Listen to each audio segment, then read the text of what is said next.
E hoje eu quero trazer uma palavra de Deus ao seu coração, que tem por título A Vontade, o campo de batalha interior. O campo de batalha interno, a nossa vontade. Diz a palavra de Deus em Lucas capítulo 9, versículo 23. Jesus dizia a todos: se alguém quiser acompanhar-me, negue-se a si mesmo, tome diariamente a sua cruz e me siga. Você sabe que o livre poder de decisão é uma das coisas mais valiosas dadas por Deus. O poder de escolha. E você sabe que a vontade, ela reside na alma. Você lembra que a alma, ela é composta de três áreas: raciocínio, inteligência, sentimentos e decisão, vontade. A vontade se encontra na alma, onde exercemos o poder de decidir e de escolha das coisas que nos agradam e que desejamos. A Bíblia chama esse poder de escolha de livre arbítrio, livre escolha, livre decisão, ou livre poder de decisão. Interessante que o ser humano foi dotado dessa capacidade dada por Deus, mesmo sabendo que seria um risco. Por quê? Porque Deus respeita a vontade do homem, mesmo que a vontade do homem seja contrária à vontade de Deus. Se o homem decidir, eu não quero a Deus, Deus respeita. Se alguém não quiser aceitá-lo em seu coração, Deus respeita, Ele não obriga que o homem tenha que fazer isso, fazer aquilo, obrigado, ou contrariando a vontade, desrespeitando o seu querer. Deus respeita o querer do homem. A vontade que nós temos influencia as nossas decisões. É uma bússola que direciona tudo que uma pessoa faz. Ocorre que quando nós nos rendemos a Deus e nos convertemos de verdade, genuinamente, o interesse por agradar a nós mesmos vai diminuindo, porque agora nós queremos agradar a Deus, percebe? E servi-lo ao máximo. E esse texto fala de três atitudes que nós devemos fazer para seguir a Jesus. Primeiro é negar a si mesmo. E o negar a si mesmo tem exatamente a ver com a sua vontade. É abrir mão da sua preferência, da sua vontade para servir a Deus. É você querendo, você podendo, não exerce o direito de vontade e abre mão da sua vontade, fazendo a vontade de Deus. Então, entregar a vontade totalmente a Deus é morrer para si mesmo.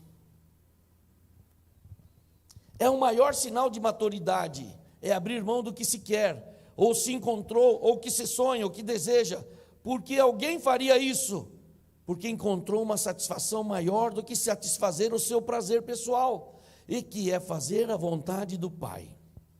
Eu vou fazer um paralelo entre infantilidade e maturidade. A pessoa infantil, ela briga pelas suas posições e argumentos. Ela quer estar certa, ela quer prevalecer, ela passa por cima das pessoas, ela afasta as pessoas pelas discussões e ela oprime, porque sempre quer estar certa. Você conhece alguém assim? Quer ter razão, ao invés de conviver bem. Toda família tem pelo menos um assim. Quem tem um assim na sua família? Quem tem mais de um assim na sua família? Ai, Jesus, não. Chega no final do ano, você vai encontrar com eles, um olha para o outro e fala: hoje nós vamos encontrar com tal pessoa. E depois na volta fala assim: tá vendo, eu te falei. Porque a pessoa não muda, ela quer ser o chato, ela quer prevalecer, ela quer estar cheia de razão, só ela sabe. Que coisa chata. Ela não sabe perder, não sabe ser sábio, ela não sabe ceder para ganhar. Se não for do jeito dessa pessoa, nada está bom. Você já saiu com alguém assim? Já viajou com aquela pessoa que, se não for do jeito dela, não está bom?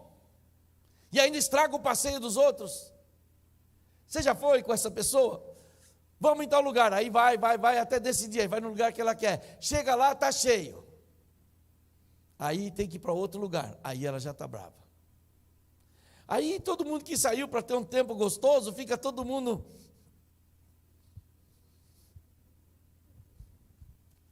Aí, às vezes no jogo, a gente percebe isso no jogo. Pessoas que são competitivas porque não querem perder de jeito nenhum. Não aceita perder, porque é uma desonra. Então apela, inventa regras, briga, aumenta o tempo. Fala que estão roubando. Porque não aguenta perder. E perder não é uma bobagem, irmão. No futebol, quem joga futebol, a gente percebe isso.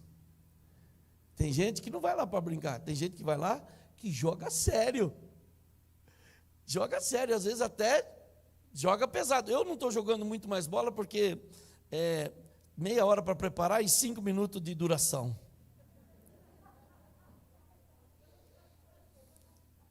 E na discussão? Quer prevalecer, quer ter argumentos. Depois manda coisa, vai pesquisar para ficar por cima. Ele não cede, não respeita as opiniões alheias. Eu quero ler com você Filipenses capítulo 2, versículos 6 a 11. E vou colocar aqui um modelo da descrição de Jesus, que existindo na forma de Deus, não considerou que o ser igual a Deus era algo a que devia se apegar, mas esvaziou-se a si mesmo, escolheu o caminho da humilhação, vindo a ser servo, tornando-se semelhante aos homens, e sendo encontrado em forma humana, humilhou-se a si mesmo, e foi obediente até a morte, e morte de cruz. Por isso Deus o exaltou à mais alta posição, e lhe deu um nome que está acima de todo nome, para que ao nome de Jesus se dobre todo o joelho nos céus, na terra e debaixo da terra, e toda língua confesse que Jesus Cristo é o Senhor, para a glória de Deus Pai. Olha que exemplo. Ele era Deus, mas ele não se aferrou, ele não se apegou ao ser Deus, mas ele abriu mão para vestir-se de homem, de ser humano limitado, com as mesmas dificuldades que nós temos. Abriu mão da sua divindade, todos os atributos de Deus, todo o poder, toda a glória, toda a sabedoria, toda a santidade, toda a pureza, todo o amor, todo o louvor, e se escolheu para ser um homem, e como homem, escolheu ser servo. Ele decidiu ser menor do que os outros. Que Deus fale com você nesta manhã. O caminho para nos negarmos diante de Deus é o caminho que abre a porta para Deus nos exaltar. A própria palavra de Deus fala que Ele resiste àquele que é soberbo. E o que é o soberbo? Aquele que quer aparecer, que quer prevalecer, que é orgulhoso. Que Deus resiste, mas Deus dá graça àquele que se humilha. E Jesus nos mostra isso aqui. E como homem, que é um ser feito de barro, limitado, que adoece, que se cansa, que precisa dormir, que precisa se alimentar, ele se humilhou a si mesmo, escolheu ser o menor. Ele nunca se aproveitou a circunstância para se projetar ou para se elevar. sempre preferiu o anonimato, sempre preferiu o ser pequeno. E ele foi obediente até a morte. Você sabe que no Getsemane teve aquela oração mais difícil, mais dramática da palavra de Deus: não se faça a tua vontade, a minha vontade, aliás. Ele disse: Pai, se possível, afasta de mim esse cálice, mas não faça o que eu quero, mas faça a sua vontade. A maior demonstração de amor foi esta: todas as fibras de Jesus estavam comprometidas com a sua missão. Ele sabia pelo que ia passar e ele foi até o fim. Que exemplo de maturidade. Eu li um livro certa vez que diz assim: quanto mais maduro nós somos, mais fazemos o que não gostamos ou preferimos. Mas só que está tudo bem, porque para você não faz diferença. Agora eu vou falar um pouco sobre maturidade, mas eu quero ir para o segundo ponto, que é tomar cada dia a sua cruz. E esse é um processo de descer do trono de governo da nossa vida. O que é o trono de governo? É que você está sentado lá. E esse processo, quando você aceita Jesus, você começa a entender que quem deve estar no trono não é você mais, mas que você deve sair do trono e deixar Jesus sentar no trono. Honrar Jesus no lugar de honra da tua vida é dar lugar para que Ele reine onde você reinava. Esse processo é diário e vai se aprofundando. A palavra egoísmo tem a ver com atender o que o meu ego deseja e gosta. O egoísmo é o culto do ego. Isto é, quem eu sou, tudo que importa, tudo que eu quero, eu sinto, eu gosto, é atender os meus interesses. E aqui em São Paulo a gente é ensinado muito isso, cada um por si e Deus por todos. Você vê um monte de gente no ônibus, mas você não fala nada. Você vê um monte de gente no metrô, mas você não fala nada. Você está convivendo com pessoas no seu prédio, mas você não sabe nada deles, não se importa com eles. Eles também não se importam com você, e cada um por si.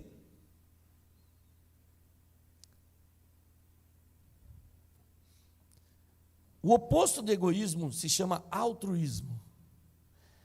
É o oposto. E significa amor desinteressado ao próximo. O egoísmo é atender o que eu desejo, o que o meu ventre deseja. Altruísmo é amor desinteressado ao próximo, abnegação, preocupação com o bem-estar dos outros. Tomar a cada dia a sua cruz, fala que é para você morrer para o velho eu, para que o novo criatura possa nascer e viver. É uma escolha consciente, que se traduz nas ações que você toma dia a dia. A Bíblia fala que o grão de semente, se ele cair na terra, se ele não morrer, ele não vai gerar vida. Mas se ele morrer, ele vai gerar uma nova planta, e essa planta vai gerar muitos outros frutos e sementes. Se não morrer, ele fica só, mas quando morre, dá lugar à nova vida. Então a decisão de morrer é diária. Crucificar o velho homem não é baseada na emoção. Eu não sinto de fazer isso, eu não sinto de fazer aquilo. Deixa eu te falar, morto não sente nada. E morto não reage. Então olhe para o seu irmão com uma cara bem séria e fala assim: você já era. Você morreu.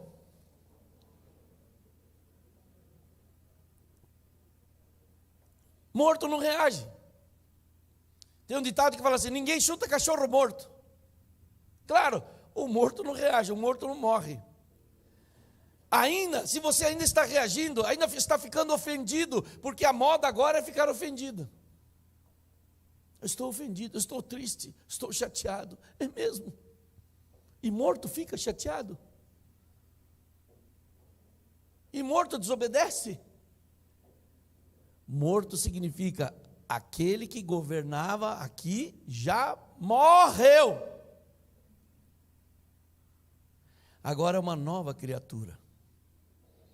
As coisas velhas já passaram.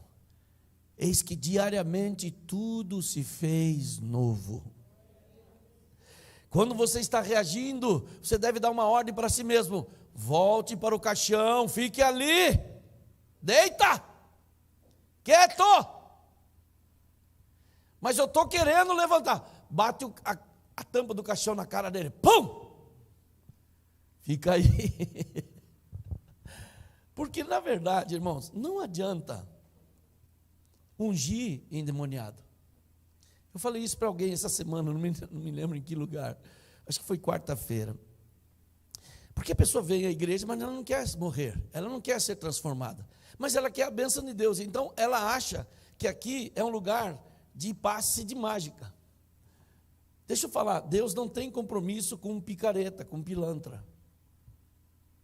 Ai, pastor, você está pegando forte. Não, é verdade. Ele tem compromisso com quem tem compromisso com Ele. Tem gente que quer ter uma vida torta e quer ter a bênção de Deus. Impossível. Deus não é louco.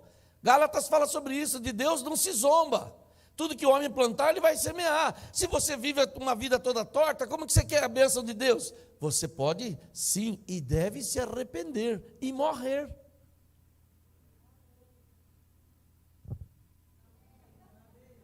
Quem brincou de estátua? Que delícia! Estátua! Meia. Como que era aqui? Meia? Para liberar, qual que é a palavra? Lembra assim, não vem não, que você não é tão velho. Liga. Livre.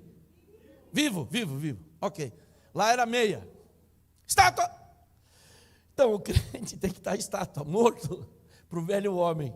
A decisão deve ser diária de crucificar o velho homem. Uma pessoa que eu aconselhei, não foi agora, faz algum tempo, falou assim: eu não estou sentindo de perdoar meu marido. E eu disse para ela: é mesmo? Não é por sentir, mas por obedecer a palavra. Mas pastor, o senhor não sabe o que ele fez. Eu falei: eu sei o que ele fez e sei que ele não merece. Como também sei que você e eu, nós não merecemos. Porque não se trata de merecer, se trata de Deus ser perdoador. E ela me disse: eu não estou sentindo de perdoar. Pois eu falei: você não precisa sentir, você precisa fazer. Isso significa que você passa por cima daquilo que você sente e faz o que a Bíblia faz, manda. E quando você faz o que a Bíblia manda, você colhe o resultado que ela promete. Percebe?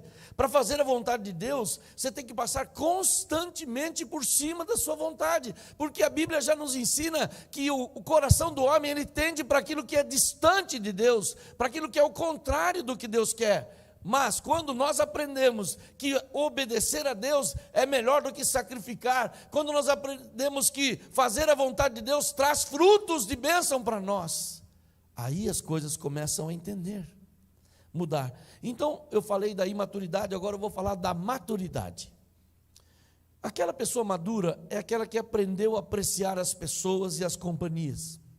Ela dá valor aos outros, ao que os outros estão falando, respeita as opiniões divergentes, não se ofende com as opiniões dos outros, aprendeu que as pessoas valem mais do que coisas, e valoriza as pessoas e posições, mais que coisas e posições. Abre mão das coisas sem ficar bravo, não murmura. A sua vontade já foi dobrada, ele já aprendeu a dobrar a sua vontade para estar bem. Não importa muito a sua vontade, porque ele quer o bem maior. Que é o bem maior? Desfrutar aquela companhia das pessoas. Não precisa prevalecer, ele apenas convive bem. E ele aprendeu a conviver bem com as pessoas, por quê? Porque aprendeu a passar por cima da sua vontade. Ele tem direito a falar, tem direito a gostar, tem direito a ter preferência, mas ele abre mão por causa dos outros. Ele não reivindica, porque ele honra os outros e abençoa os outros. Em Filipenses capítulo 2, versículo 3, fala o seguinte: nada façam por ambição egoísta. Ambição, desejo egoísta de mim mesmo. O desejo meu. Nada façam por ambição egoísta ou por vaidade, que é eu tenho, eu posso, eu sou, eu faço, eu aconteço. Mas humildemente considerem os outros superiores a si mesmos. Então vamos fazer um teste. Olhe para o seu irmão e fala assim: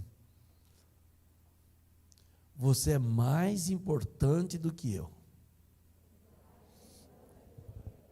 Fala assim: você é mais bonito do que eu. Fala pela fé.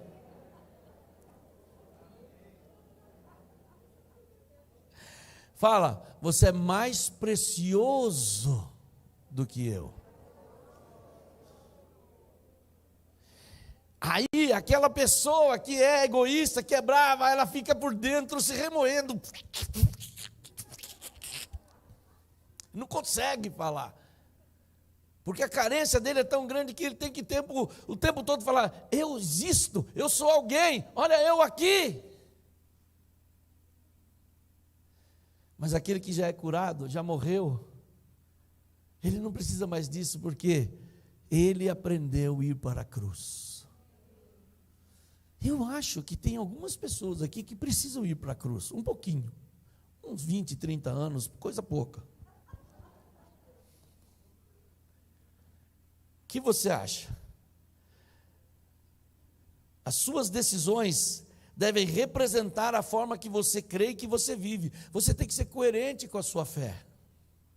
Demonstre os seus valores de fé. Senão a sua fé fica apenas como uma crença e não muda nada no seu estilo de vida. O morrer diariamente, o tomar a sua cruz diariamente, é escolher não exigir, é escolher não reivindicar, é escolher morrer para o velho homem, para que Cristo nasça em nós. Terceiro aspecto que eu quero, fala assim: e siga-me. Seguir Jesus. O texto fala de seguir Jesus. E o que é seguir Jesus? É viver para Deus. Em 2 Coríntios capítulo 5, versículo 14 e 15, diz o seguinte, quero que coloque lá: pois o amor de Cristo nos constrange, porque estamos convencidos de que um morreu por todos, logo todos morreram. Quando você foi batizado, você morreu para a vida sem Deus. Ali ficou o velho homem.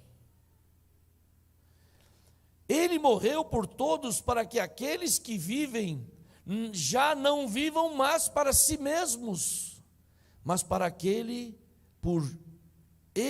que por eles morreu e ressuscitou.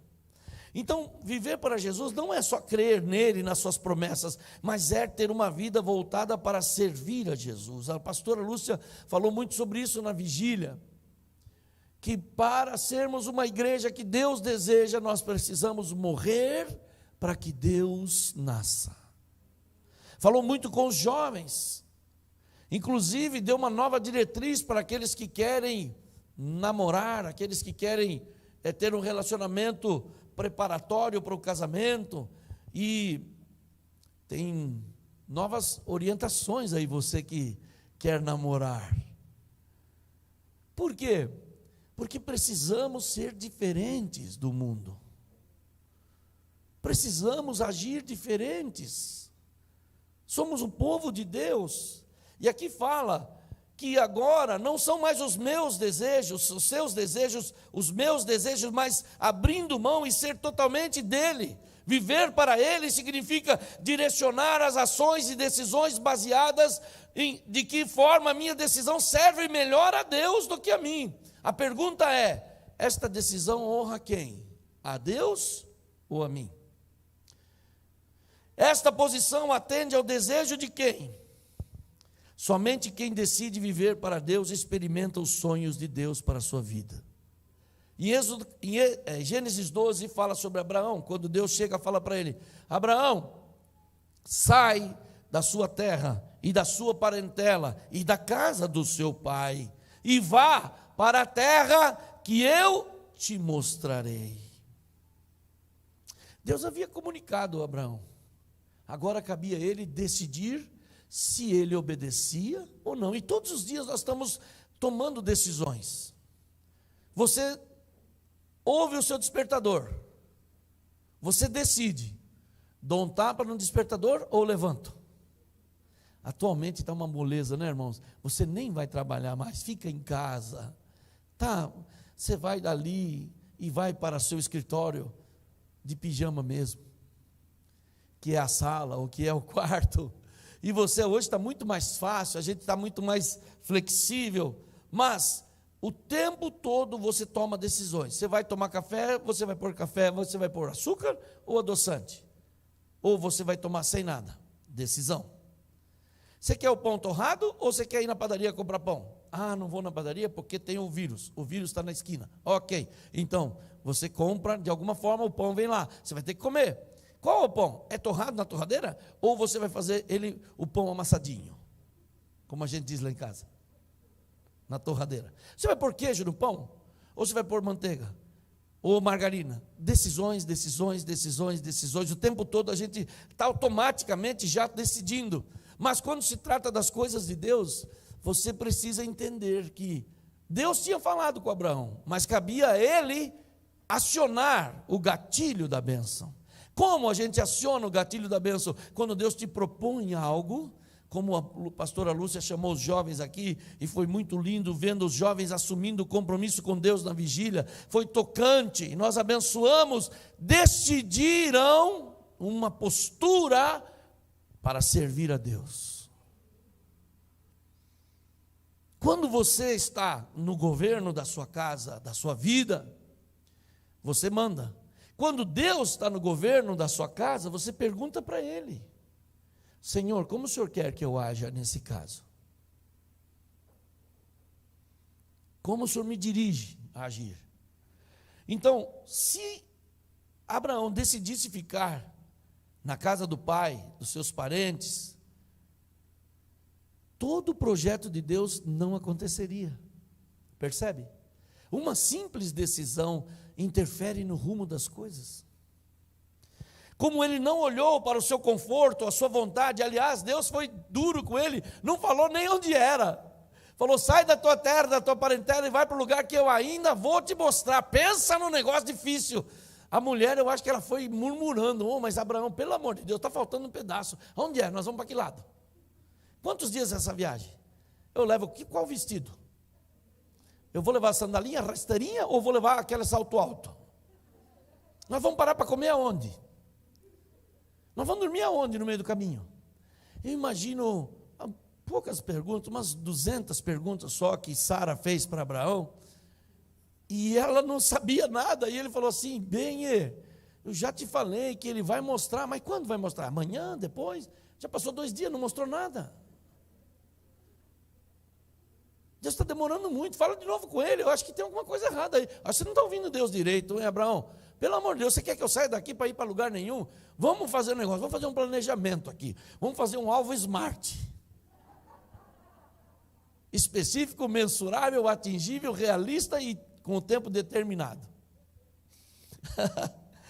Agora, quando Deus te propõe alguma coisa, você não sabe que quando você concorda, quando você acede, quando você aceita, o que está em jogo que virá através dos próximos dias, através dos próximos anos, através de tudo. Olha que coisa tremenda.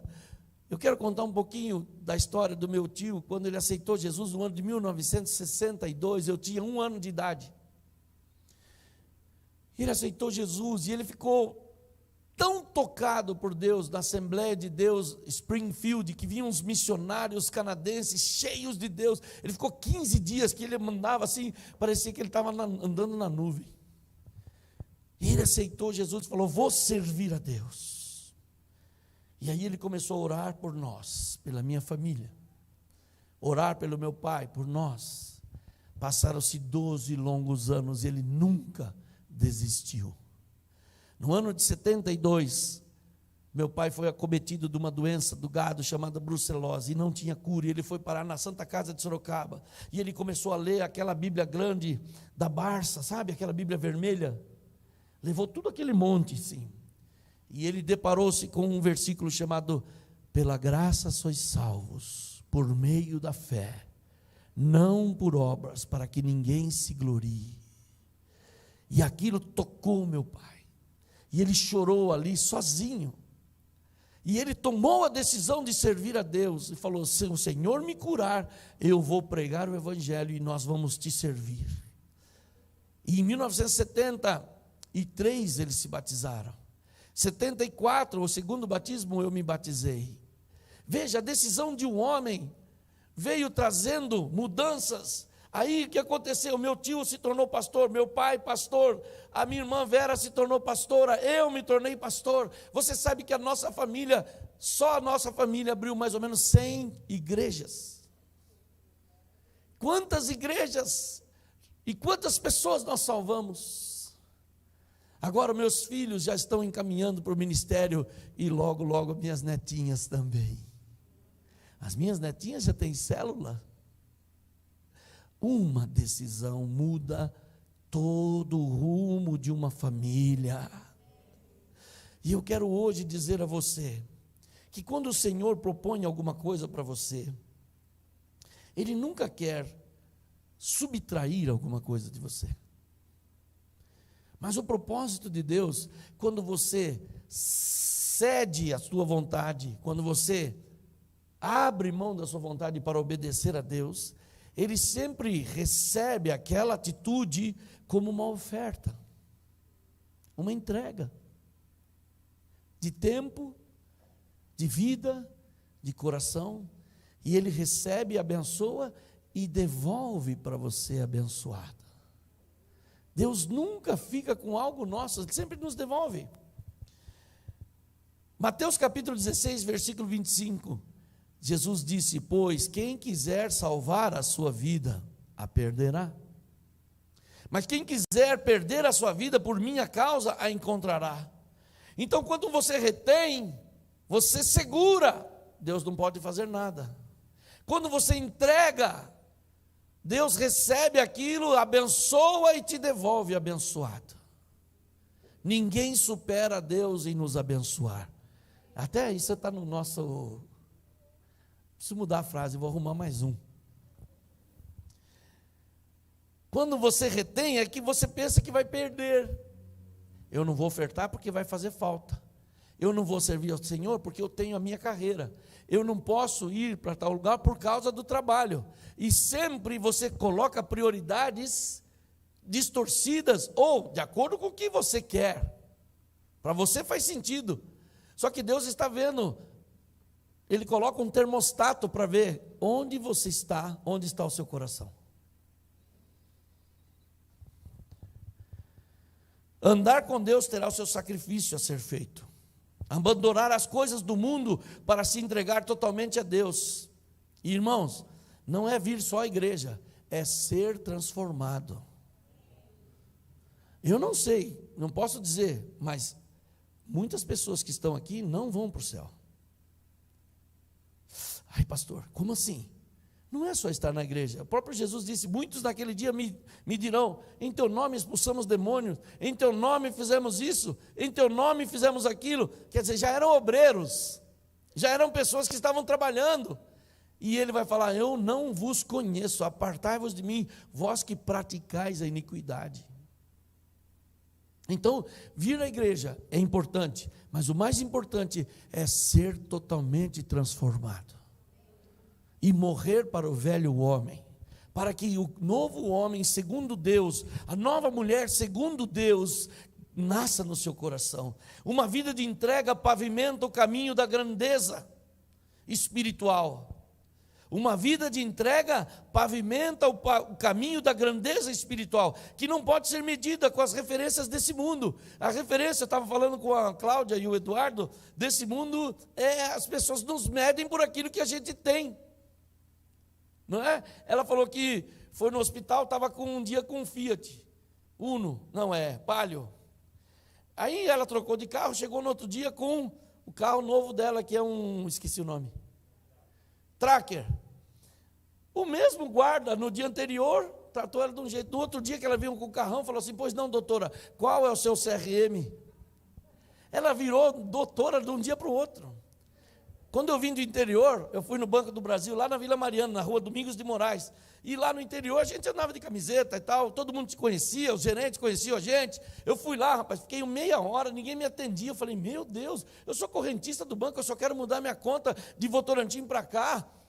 No outro dia, eu fui vestido de advogado, porque naquela época eu advogava, de terno e tal. Na hora me atenderam, na hora: pois não, senhor, pois não, doutor, o que o senhor precisa? E tal. Eu falei: ontem eu era zoado, agora eu sou doutor? O mundo põe um crivo que não serve para nós. E que às vezes você está escravizado isso. Eu preciso vencer, pastor. Eu preciso ter o carro tal. Eu preciso ter o dinheiro tanto. Eu preciso fazer dessa coisa porque todo mundo na minha empresa faz. Mas você não é todo mundo. Você é servo e serva de Deus. Você é filho de Deus. E a escala de valores de quem está nos céus não é igual à escala de valores de quem está no mundo. Não pode satisfazer as concupiscências do mundo. Para o mundo você não é nada, mas para Deus você é grande. Para o mundo você não é ninguém, mas para Deus você é um homem, uma mulher de Deus, um moço de Deus, comprometido com Deus.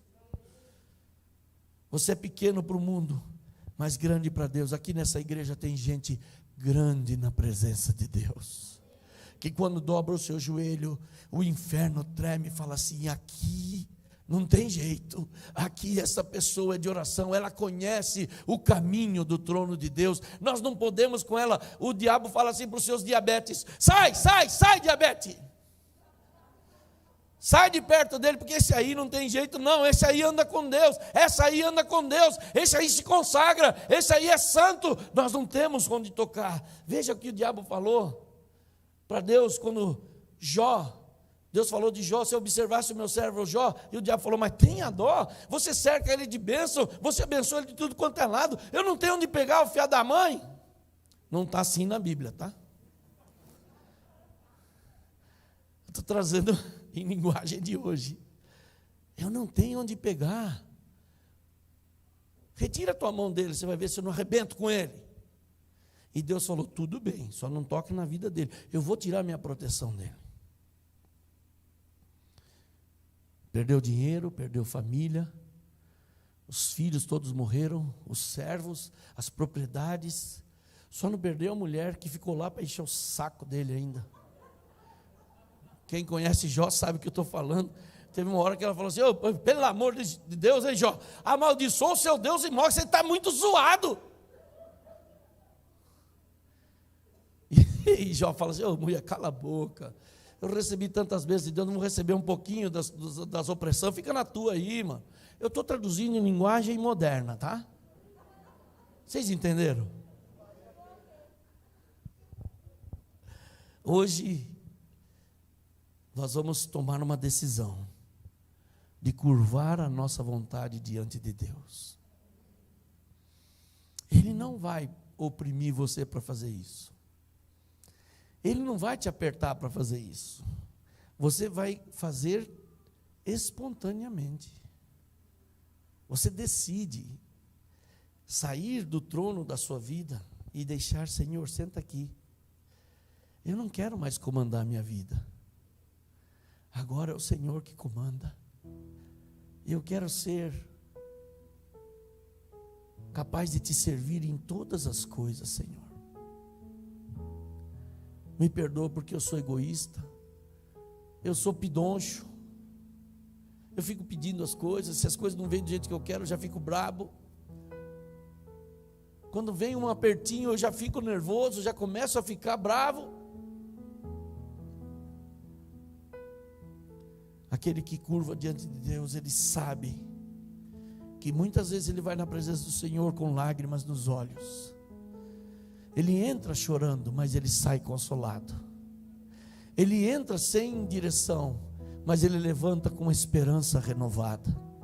Ele entra ali sem respostas, mas ele sai da presença de Deus com o coração convicto que Deus estará com ele. Por quê? Porque é uma questão de deixar Deus ser o Senhor. Hoje nós vamos morrer para o velho eu. Eu queria aqui, se eu tivesse condição, dar uma cruz para cada um, para você levar. Você tem que levar a sua cruz, todo dia. Tem um filminho que eu não vou conseguir passar, porque eu não consegui, que tem todo mundo levando a sua cruz. E tem um que lá fala assim, a cruz está muito pesada. Ele vai e serra um pedaço. Quem já viu esse filminho?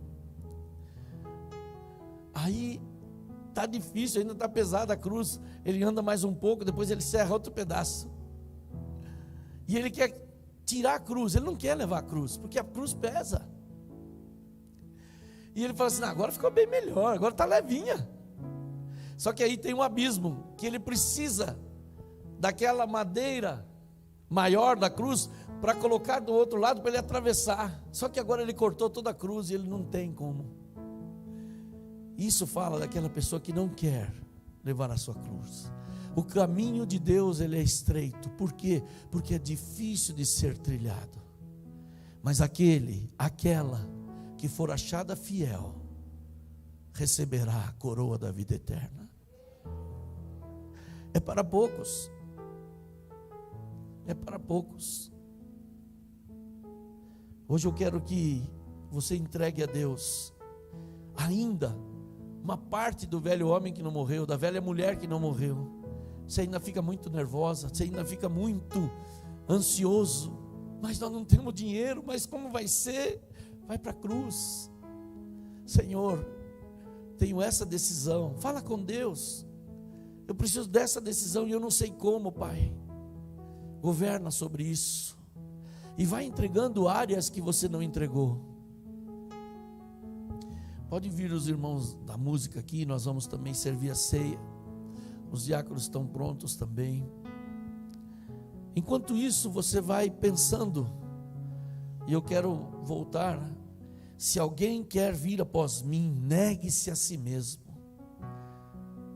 Acabe com o egoísmo, acabe com o orgulho. Tome a cada dia sua cruz. Hoje, amanhã, quarta-feira, quinta-feira, tome a sua cruz e siga-me. E o próprio Jesus disse: aquele que não é capaz de tomar a sua cruz, não pode ser meu discípulo. Hoje eu quero que o Espírito Santo fale com você.